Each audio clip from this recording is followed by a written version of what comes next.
One button, and you're live in front of thousands of people. Hey, I'll take it any Yeah. day, any day. Hey, good morning and welcome to today's edition of Avero Live. I have a really special guest here today, my friend Dustin Bainbridge Good to see you, buddy. Good to with see you. United Path. Yeah. He is all about educational tech, K through 12 and beyond, Yes.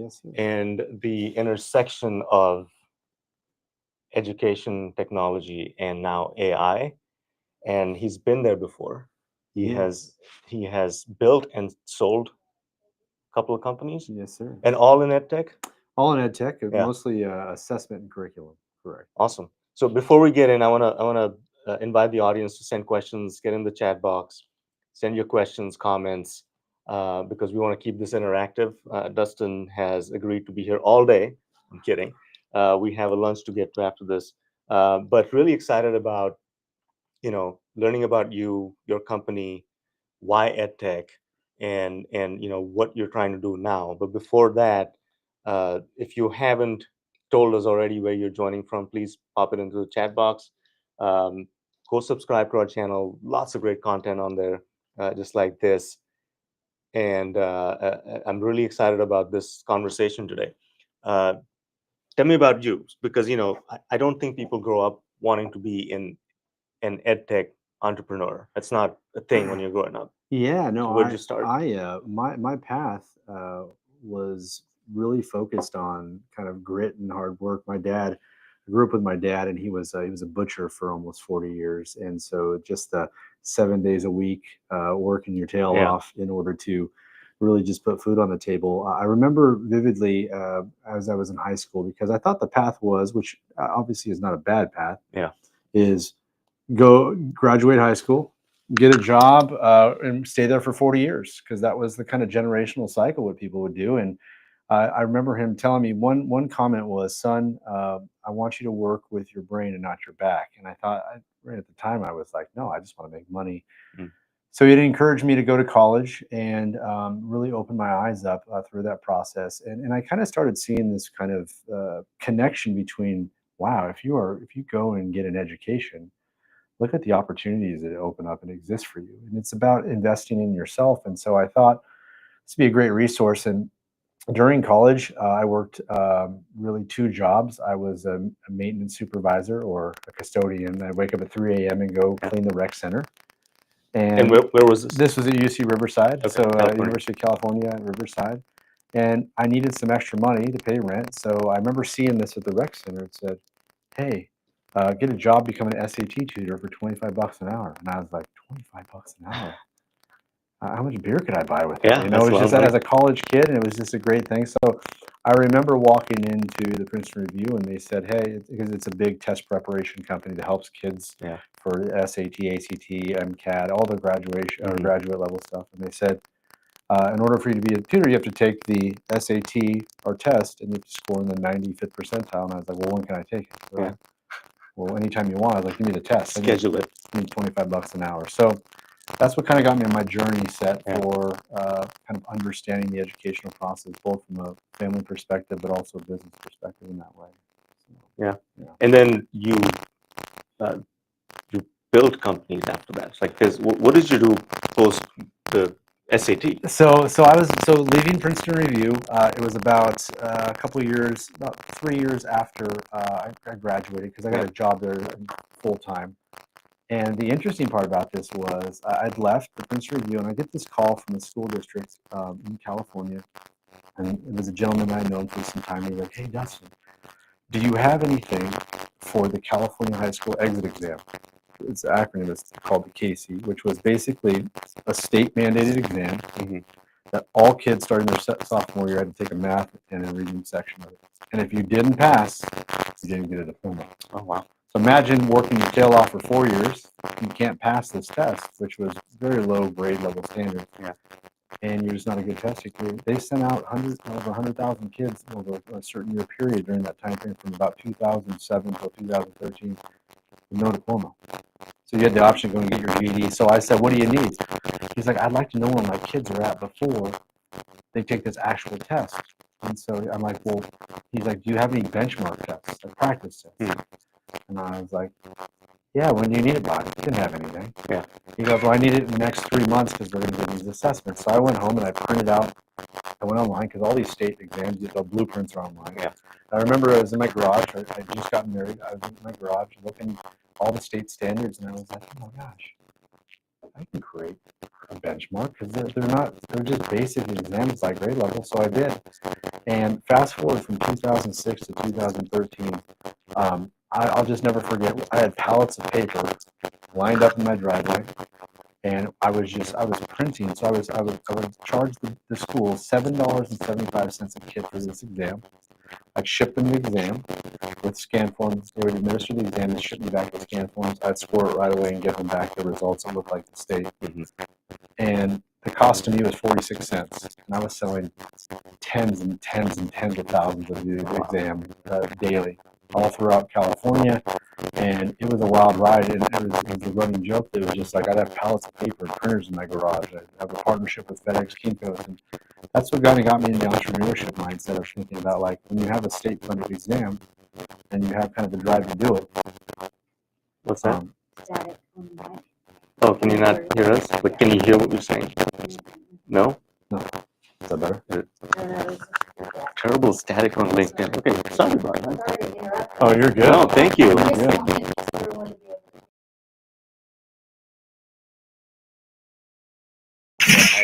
That's why we got post-production. Tell me how that sounds. And, Is that better? Yeah, no one's complained on the internet, so that's good. That's good. That's Yeah. good. I don't know. Let's see if this is better. See if the complaining stops. I love it. Hello? Check 1, 2. Is that Much better. All right. All right. Cool. All right. So the big thing, my takeaway from this was, whenever you have a product in the educational space that's tied to accountability, whether that be federal or state accountability, the product goes from do we need this or do we want this? Yeah. And so, because these assessments were tied to kind of academic outcomes, and I mean, there were principals losing their jobs because their performances weren't going up year over year because of these assessments. Mhm. So it kind of took off from there. So that was my first opening to kind of what entrepreneurship was, which is, as you know, working 70, 80, 90 hours a week. Yeah. Just grinding away just because you enjoy it. It becomes less of work and more of just kind of a passion of what you're doing. So, Yeah. So you built that. Yeah. And then had an exit. So I built that up, and what happened with that process was, whenever the state came aboard with the senator, said, hey, why are we spending over $100 million on this assessment when we're just pushing kids into the world with no diploma? Mhm. Let's get rid of it. So I saw this transition in our kind of educational climate, where we went from let's just get kids out of high school to let's get kids into college. And that's what got me to start my company, Horizon Education, at the time, which was 2013. Specifically around doing that state assessment stuff, but for college readiness, because a massive block grant came out starting in California. It's a $200 million block grant. And we essentially built digital curriculum and assessments to fit within that block grant. And that's what kind of took off. So from 2013 to 2022, built that EdTech company up to, 29 states using the product. And we were acquired by private equity in June of 2022. So it was a great experience, and able to kind of see what it is to kind of build that up, and then also build a company during the pandemic, during education, because it was quick pivots, especially within the climate of like, we need these tools right now. And to be able to then sell the company and then work for the private equity for a few years to get that experience was quite helpful as well. Right. So curriculum. So testing to curriculum, and now you're into SIS. Student information systems, which is a whole nother world for me, because I have not, I've been around student information systems for quite some time, and know a lot about them, but to actually start dealing with kind of the rules and regulations and laws behind student data, it's an educational process for myself, which has been great. But it's dealing with taking this these gobs of student data that exist in these systems, and that's really what when you look at a school district's budget and you look at the line items that associate with that budget, one of the largest expenditures is a student information system. Right. And essentially, these systems are pretty archaic. They've been around for many years. The largest ones that are like they control most of the market share are owned by private equity. So when you think about private equity, in some cases, it's innovation's not the big thing. It's more like profitability, or they purchase a bolt-on acquisition. So with that mindset, it was what's going on with this particular data, and how do we make sense of it? Because it relies on us as parents. Yeah. It relies on the counselor. It relies on the educator to take millions of data points and go, okay, what do I do with this? And there's different resources in terms of data visualization tools, but to actually have actionable plans that are instant, kind of got me fascinated around that. And it all started, my daughter comes home from school, and this was about a year and a half ago. She's got a piece of paper at the table and she's getting frustrated. Yeah. I'm like, what are you doing? You doing your homework? And she's like, no, my counselor sent me home with this piece of paper, and they asked me to take more ownership of my grades and the rest of the class she had mentioned. And I'm like, what are you trying? She's like, I know this honors class is worth this AP class is worth this. And I was like, hey, I have a secret for you. She's like, what? I was like, just look in your student information system. It's all there. Yeah. And of course,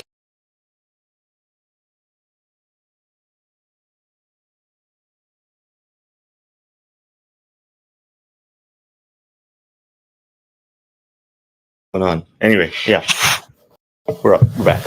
and so essentially that's what got down this path, because I realized systems were archaic. There's so much information that we could be doing things with. Yeah. And we just need support. I mean, schools need support. And so that's essentially what kind of came up with from the kind of brainchild of my daughter, Unified Track. Nice. So, yeah. So you guys work with all of these available student information systems.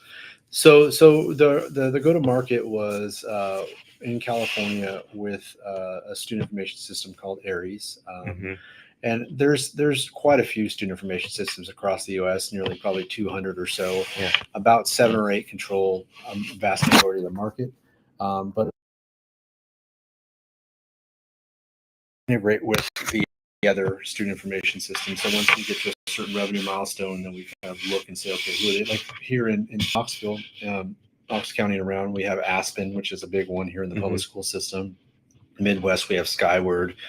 We have Infinite Campus, that's kind of East Coast and South, and then we have Power School and some of the other larger institutions that are doing that. But that's part of our growth plan over the next couple of years, is to integrate with more of these systems as we continue to go. But it's wild, man, to be able to take this student data and just completely transform what how people are looking at data. Because I mean, you look at all these large language models and these machine learning and what you can do now within seconds. Yeah, it's wild. So how much AI? Because almost to the end of 2025, we have to talk about how you're using or leveraging AI technologies and crunching this data. So part of my experience through this process and kind of this personal and professional lens is what I'm studying in school, because I'm a doctoral student at the University of Pennsylvania, is I'm studying the impact school counselors have on addressing chronic absenteeism, but what data protocols we're looking at and what more efficiencies can be put in place. So when I met with over 100 school counselors over the past year and a half, I asked them all the same thing. I said, what makes a student truly exceptional? Like, what is, from your perspective, because you're around students all day, and they pretty much unanimously said the same thing. It's like family engagement. That's what's the separation of aspect. But going back to my mindset of knowing growing up with my dad, like, it wasn't that he didn't care about the academic journey. He just didn't know what questions to ask, because he just didn't come from that. And so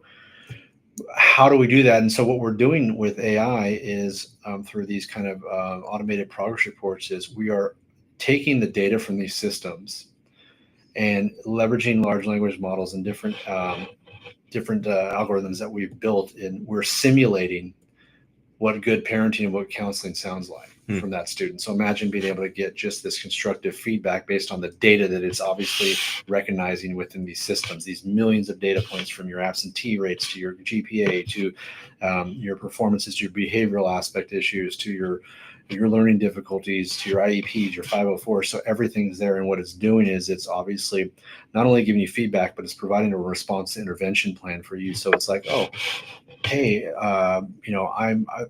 hey, Dustin, you're having some great successes this past month. Keep that up. Here's some areas we're starting to see a trend downward. Mhm. It could be your attendance metrics. And by the way, you need to talk to your counselor about these 3 things. And that counselor also gets alerted as well. So what we're starting to see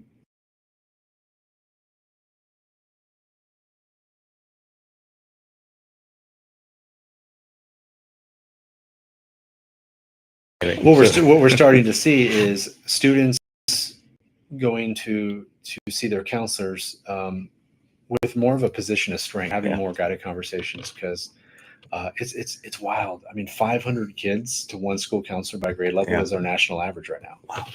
Yeah, it's how do you make an impact? Yeah, and their job is to guide you.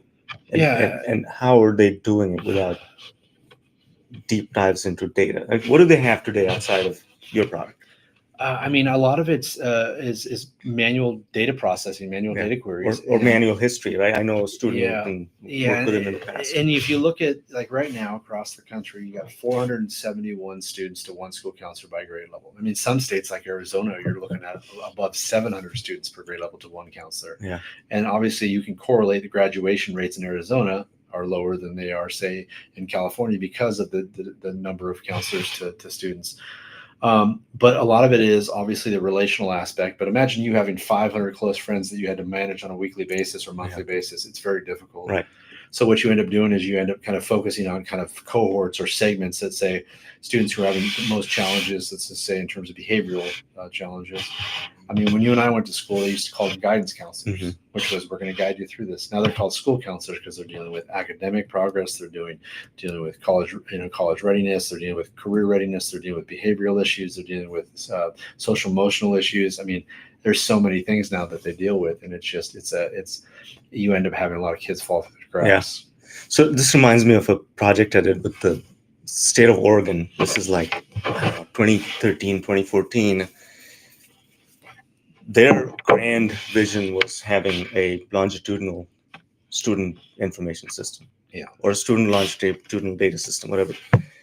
And they wanted to capture everything that happens with that child, right? So you just talked about healthcare, Health and Human Services was involved, Child Protective Services, and the governor at the time wanted to capture all of that in one system from kindergarten through them entering the workforce. And it was kind of a pipe dream at the time, right? 10 years ago, you don't have the data systems or the technology to bring all of this together. Is what you're doing heading in that direction? Because how are you getting the data to outside of what the student's doing in school? What's happening at home or in the community? How does that get correlated?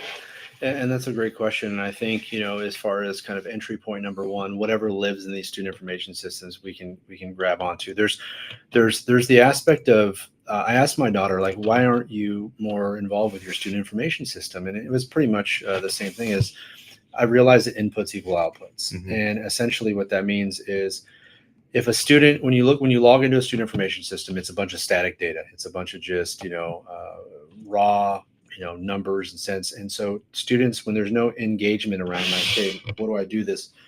Now we have the ability for students to input specific areas of focus.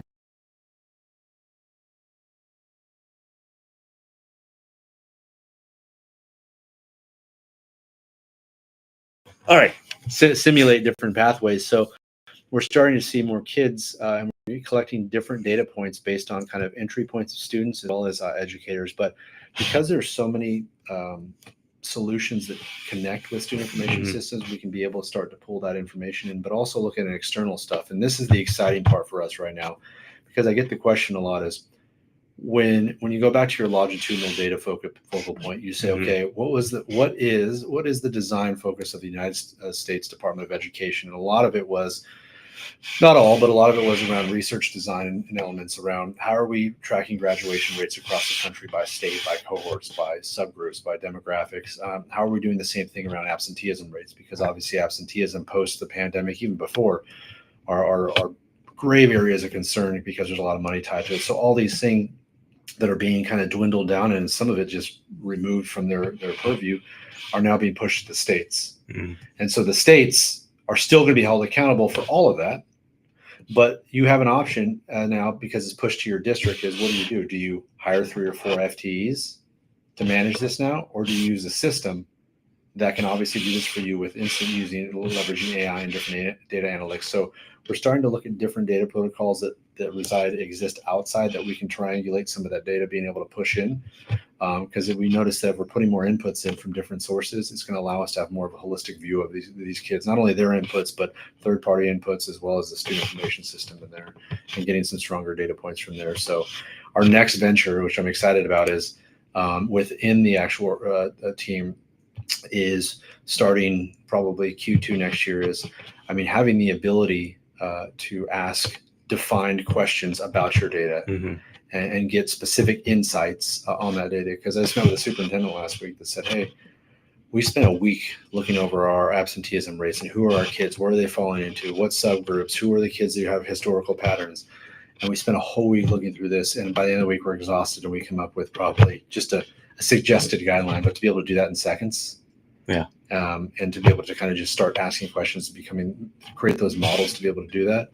It's just the design always flows back to, in closing, which is how do we get educators to spend more time, which is the most important, which is in front of the kids versus in front of a computer leveraging and looking at data. So who's your audience? Like, are you selling this to, obviously, to schools and superintendents, but is there a parent focused portal? Yeah, absolutely. So great question. So yes, we sell this directly to school districts right now. Now, the interesting kind of workaround around this is school districts own their data. Regardless of what system houses it, school districts own their data. So even if they were to move a system to system, they still, that data resides with the school. So we partner with the school districts to be able to do so. And the amount of data privacy stuff that we've had to work through with SOC 2 certification, and we've had to go through in terms of our audits.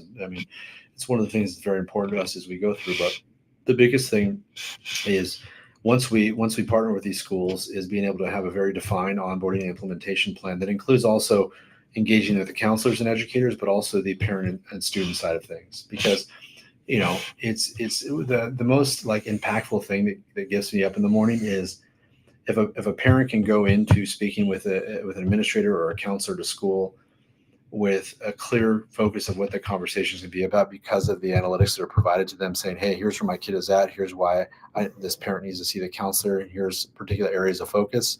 That's very prescriptive and sent there. You're starting to see parents now have these less aggressive conversations. Mm-hmm. It's just like, hey, how can I help at home now? Yeah. Based on what I'm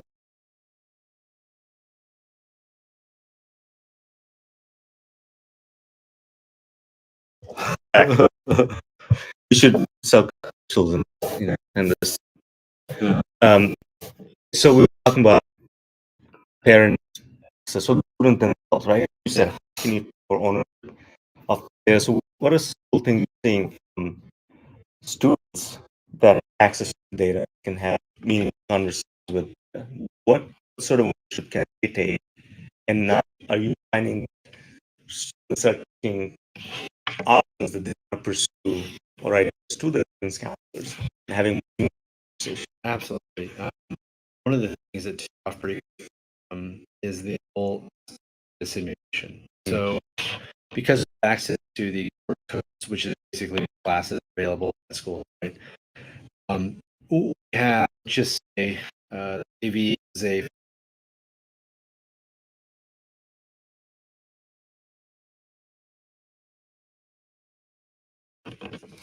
that's why we got the post-production, baby. I know. I love it. Post-production. We're still on. We're still on. We are? You're good. Oh, we are. Yeah. I just texted my friend to say, are we still on? We're still on. Okay. We're choppy, but we're on. That's just normally how we are, though. We're just choppy people. Okay. You're telling me. I'm sorry. You were telling me about. Oh, the simulation aspect. So let's just say you as a student just finished your freshman year in high Mhm. school, and you want to go to UT. And you finish your freshman year, you have a 3.2 GPA. Reality is it's probably not going to be the standout GPA to get into UT right now. So what the system does in terms of a simulation aspect is you set some of your strengths and goals that it's obviously adapting to you. It will actually take the next 3 years worth of course codes and tell you these are the classes that you need to take Mhm. and the grades you need to get in each class per semester in order to get to whatever your goal is. So let's say you want 3.9. Yeah. It'll map it out all the way through, and it keeps the engagement with that student, with that counselor, and that family. Like, are you continuing to be on track with that goal? And so it's not a guessing game, because that's how it's always been. It's like, all right, I didn't get the grade I wanted this semester. Like, what do I need to do next year? Like, kids don't know. And so to be able to map it out and simulate that aspect, that's one kind of a modeling choice that we're doing on there. And then based on the kind of analytics that we're pulling, let's say you have a 3.5. It's feeding you based on your goals, universities and perhaps current technical schools that fit within your goals, your GPA requirements, your test scores. So now let's just say you get a D in a class your Yeah. junior year. Those universities are going to be that through the algorithm being pushed to you are going to be a little different looking, the next semester. Yeah. So it's constantly getting kids refreshed around not having to spend time like looking like, where do I fit in? It's like, we're just constantly feeding suggestions to kids to be able to kind of want to use their data and focus on it more. Yeah. Now, is this school system, school district specific, or is there in your roadmap, you're going to open it up to general public to say, okay, here's my student information data combined with the national average or my county or my state. Where do I stand?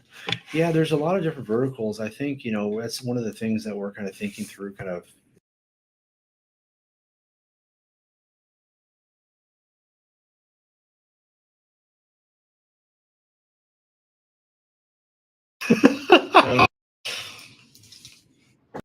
I love it, dude.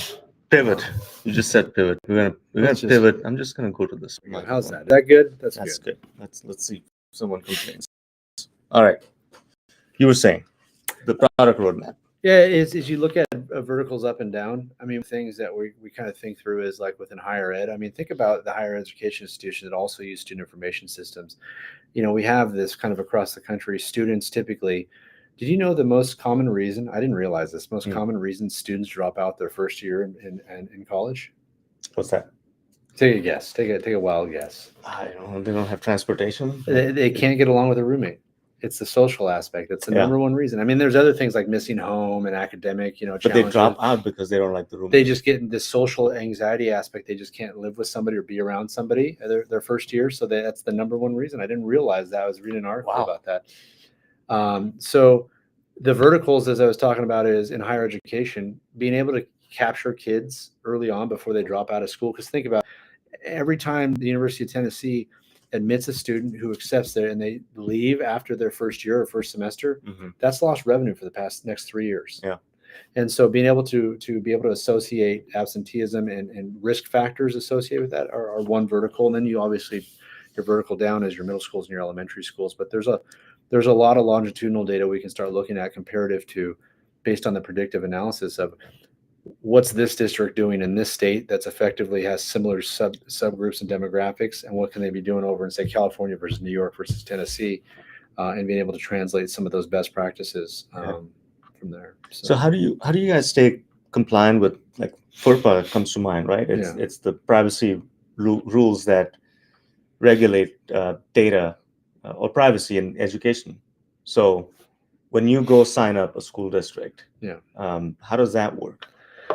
Yeah, so part of the early process I wanted to kind of get us into was completing the SOC 2 certification, which is basically a audit, a whole process. It took about 8 to 9 months to do so, to get everything set up to make sure that our process with handling data was to the utmost standard of what these school districts are looking for. So finishing that, every state has their own kind of individualized data.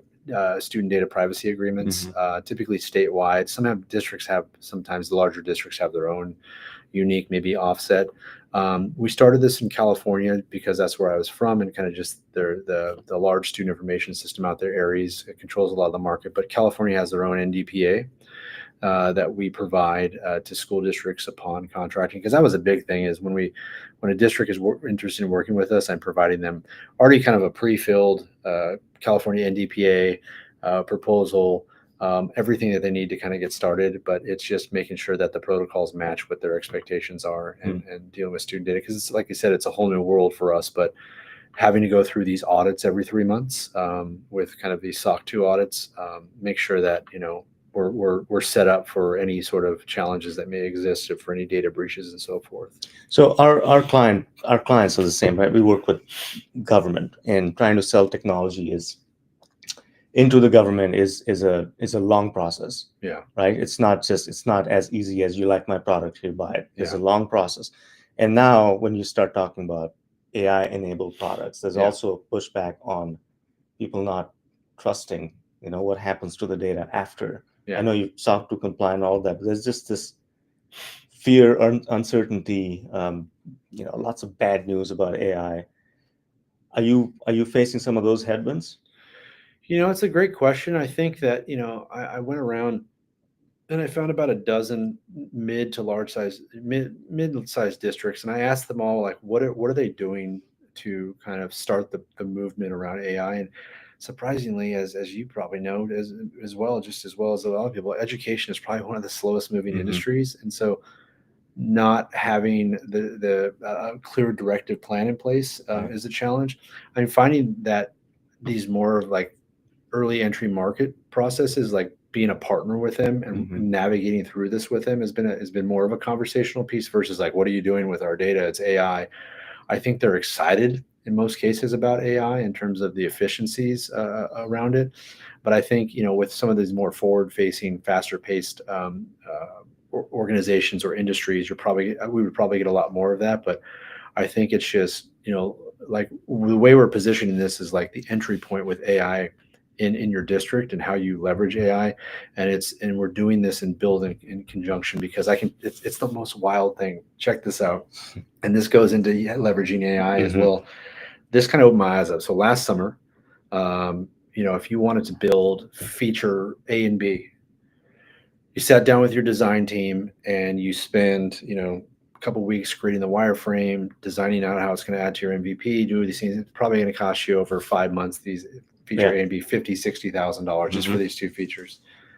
Now with this, 4 months ago, we just started this advent of vibe coding, which, it's a big buzzword now, where you plug in your instance into a large language model and you get to design things. So we'll have customers who are thinking about AI stuff, and to actually physically show them. I had a customer last week, 3 customers actually, say, hey, we really like your product, but if you had these 2 things in here, like, we would buy it tomorrow, just because it'll help us sell this, because it would close out the other renewals in place.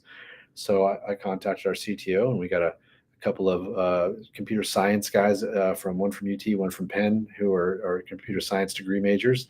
And I'm like, okay, we need this. So we literally build out those features over a weekend, vibe coded them, sent them over to our senior developer on a Monday. He spent till Wednesday just looking through the code, and I went back that next Thursday and I was like, check it out, it's already done. And they're like, what? I mean, AI works on kind of both ends as far as production quickness in terms of being able to get it in front of the customer, but to actually have something, the customer was like, I love AI. Like, this is crazy. No, I mean, I'm completely on board with that. And I think, I'm going to get on a soapbox here a little bit, but that feature and that capability is going to upend all kinds of software markets, right? Because what we see is, most of our work is in the ERP space. Yep. And the market is, it's competitive, but like there's 3 or 4 players that own it. Yep. In GovTech. And what we find is you'll move from system A to system B because 20% of this system doesn't work for you, and now you're in this space where some other 20%, 30% fails. Yeah. And you're back in that circle, right? With how quickly you can iterate product now. Crazy. You should be able to plug in those. It's like almost Lego bricks. Here, you like this one or that one better? Yeah. And if you don't like that one, I'll come back next week with something new. And it's just going to be very exciting once people get that right. And I think the one thing, and I was very I wouldn't say I was very turned off in the beginning, but I was very one of the things I've seen kill a lot of companies is kind of this aspect of feature chasing, because you're Yeah. always kind of trying to build. But with the new way of doing things, you can be very systematic, very cost prohibitive. Like you can be a lot more intentional with that and a lot more impactful by Mhm. by utilizing these new abilities to code versus like the old ways of doing things. Yeah. And it's a wild ride in terms of Yeah. what we're about to see. It's just speed, and I think that's great for our customers, because they don't have the in-house. Yeah. Most of them don't have the in-house talent to build Yeah. stuff that might be useful to them. Yeah. And closed systems don't allow you to actually build and bolt things onto Yeah. them. But all of that's changing. We're gonna take some audience questions. Let me sift through these. You don't sound good comments. All right. Do you see AI and automation shaping the future of academic advising, perhaps through predictive analytics that flag at-risk students early, or intelligent scheduling tools that anticipate demand before registration spikes? Yeah, it's a great question. I mean, one of the things that we're starting to see with AI, especially in education, is it's not going to replace the person. Yeah. Because within education, like systemically, that individual has to have that human connection with that student to be able to kind of affect change. I think where I see it becoming more effective is the automation aspect of being able to, from a risk modeling, for example, like which kids, like the system that we're dealing with is like which kids are on track to drop out in the next 6 weeks, and why. What is this? What is the predictive analytics? And obviously working through those biases, but to be able to look at historical data, compare it to current data, and be able to be right in front of that educator saying, hey, you need to meet with this kid today. This is why, and this is kind of the corrective action that you should be taking. That's where I see in terms of the predictive value being a big kind of time saver of catching those kids. Because if we think about just a school that has 2,500 high school kids, Yeah. and there's 4 or 5 counselors, I mean, the counselors are dealing with the students who are kind of sifting to the bottom, and the ones that are way at the top, and everybody in the middle is kind of just being kind of On their own. on their own. And how do you make sure that those kids on their own don't continually fall into that smaller bucket of kids? And so that risk modeling is going to be important, as well as that kind of intelligent scheduling, as the question asked, is going to be huge, because this is all time Yeah. associated with them. Yeah. Are you strictly in the K-12 space, or are you in higher ed also? Just K-12 right For now. now. I mean, there's obviously a vertical to be able to kind of move in that direction, but Yeah. right now it's the K-12, just because it's the biggest impact right now in terms of what's happening in public education in terms of support needed. Yeah. And public education only. You're not There's so right private. now public, but private, there's a big market for this as well. Mhm. Probably even so much more. But I mean, I think right now for the high stakes and high needs in public education. So, there's a lot of chatter about AI again. The marketing around AI is so powerful that people, Copilot's going to change your life. And I'm sorry, but it's not the most powerful product on the market. So, how do you, again, going back to adoption on the client side, right?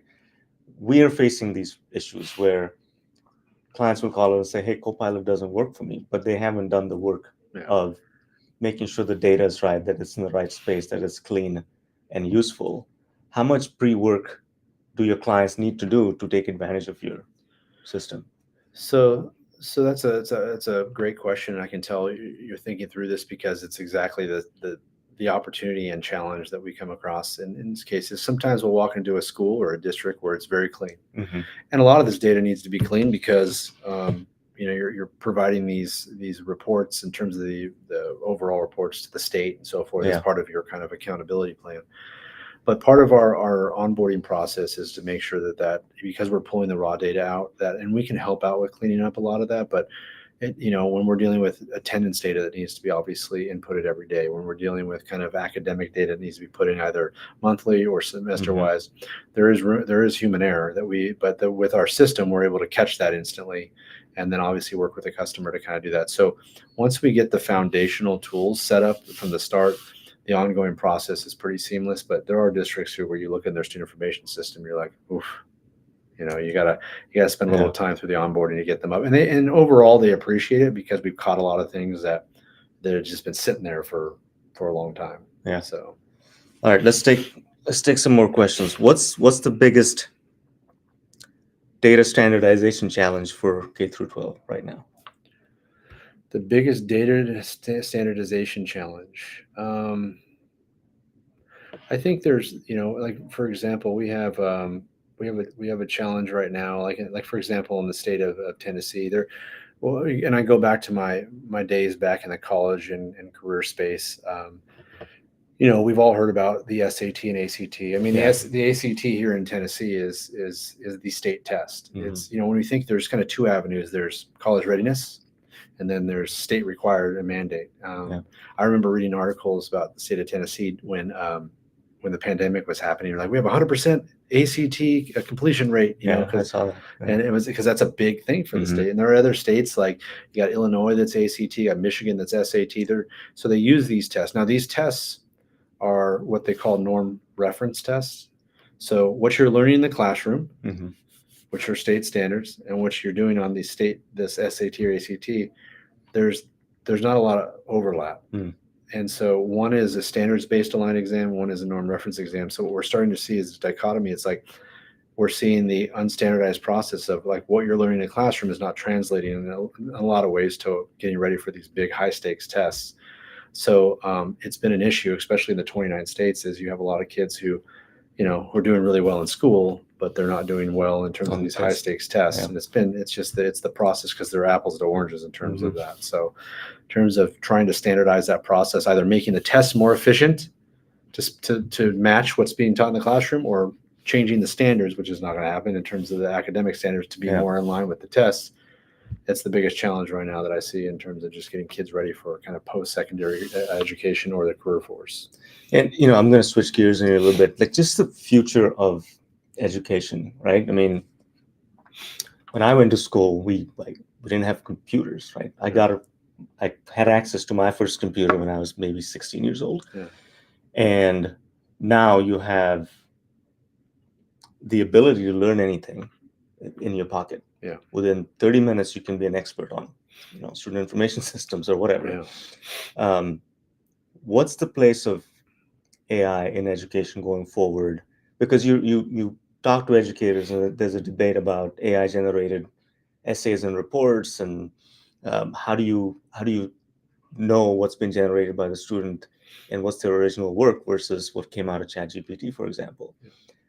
There's a place for AI enabled education. What do you think that is?